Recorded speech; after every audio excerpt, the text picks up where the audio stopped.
ఎప్పటినుంచో జన సైనికులు ఊహించిందే ఇప్పుడు జరుగుతోంది. టీడీపీ నుంచి ఎక్కువ మంది నేతలు జనసేన పార్టీలో చేరతారని వాళ్ళు ఎప్పుడో అంచనా వేశారు. అది 40 ఇయర్స్ ఇండస్ట్రీ చంద్రబాబు స్ట్రాటజీ. తన పార్టీ నేతలనే పొత్తులో ఉన్న పార్టీలోకి పంపి అక్కడ టికెట్లు కేటాయించి గెలిపించుకోవడం చంద్రబాబుకు ఇప్పటినుంచి కాదు, జమానా నుంచి చేస్తున్న పని. అదే విషయాన్ని అనేక మంది సోషల్ మీడియా ద్వారా తమ అభిప్రాయాల్ని చెప్పారు. అయితే ఇప్పటి వరకు అలాంటి చేరికలు లేకపోవడంతో పెద్దగా పట్టించుకోలేదు. కానీ ఇక టీడీపీ నేతలు జనసేనలోకి వరుస పెడుతుండటంతో జన సైనికుల అనుమానం నిజమైపోయింది. చంద్రబాబు అసలు రాజకీయం ఇక నుండి జనసేన వాళ్ళు చూడబోతున్నారు. పొత్తు ధర్మంలో భాగంగా జనసేన ఈసారి ఎక్కువ స్థానాల్ని కోరే అవకాశం ఉంది. చంద్రబాబుకు కూడా ఈ ఎన్నికలు అవసరం కావడంతో పవన్ కళ్యాణ్ కు అడిగినన్ని కాకపోయినా హర్ట్ కాకుండా మెరుగైన సంఖ్యలోనే సీట్లనిచ్చే అవకాశాలున్నాయి. దీంతో తెలుగుదేశం పార్టీలో సుదీర్ఘంగా ఉన్న నేతల సీట్లు కూడా పొత్తులో భాగంగా కోల్పోవడం ఖాయం.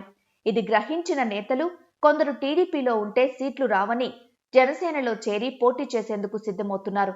చేరేది వాళ్లైతే దాని వెనుక మాస్టర్ ప్లాన్ మాత్రం చంద్రబాబుది.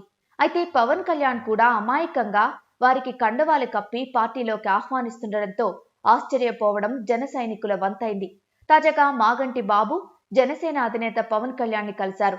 ఆయన ఏలూరు పార్లమెంట్ నియోజకవర్గం నుంచి కానీ కైకలూరు శాసనసభ స్థానం నుంచి కానీ పోటీ చేయాలని భావిస్తున్నారు. కానీ టీడీపీలో ఉంటే సీటు రాదేమోనని భావించి మాగంటి బాబు పవన్ పంచన చేరారు. ఆయన జనసేనలో చేరి ఈ 2 స్థానాల్లో ఒకచోట నుంచి పోటీ చేయాలని అనుకుంటున్నారు.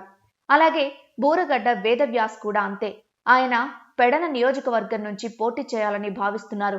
టీడీపీలో సీటు డౌట్ కొట్టడంతో ఆయన పవన్ ను కలిశారన్న ప్రచారం పెద్ద ఎత్తున జరుగుతోంది. అయితే మర్యాదపూర్వక భేటీ అని చెబుతున్నా పార్టీలో చేరిక కోసమే వారు జనసేన కార్యాలయానికి వచ్చారని టాక్. నిజంగా జనసేన మీద ప్రేమ ఉంటే ఇన్ని రోజులు ఏం చేశారన్న ప్రశ్నను సోషల్ మీడియాలో జన సైనికులు అడుగుతున్నారు. ఎన్నికల ముందు చేరుతున్నారంటే వీరిని టీడీపీ నేతలుగానే చూడాల్సి ఉంటుందని ఎక్కువ మంది అభిప్రాయపడుతున్నారు. అదే జరిగితే పవన్ కళ్యాణ్ రాజకీయానికి భవిష్యత్తులో ఇబ్బందులు తప్పవన్న హెచ్చరికలు కూడా జారీ అవుతున్నాయి. అయినా వస్తున్న నేతలను కాదనలేని పరిస్థితి పవన్ కళ్యాణ్ది. మరి టీడీపీ నుంచి వచ్చిన నేతలకు ఆయన టికెట్లు ఇస్తారా లేక పక్కన పెడతారా అన్నది ఇంకా నిర్ణయం కాకపోయినా టీడీపీ నుంచి నేతల వలసలు పెద్ద ఎత్తున సాగుతాయనటంలో ఏమాత్రం సందేహం లేదు. ఎప్పటి నుండో జనసేనలో ఉండి యాక్టివ్గా పనిచేస్తున్న లీడర్స్ కి మాత్రం అన్యాయమే జరగనుంది.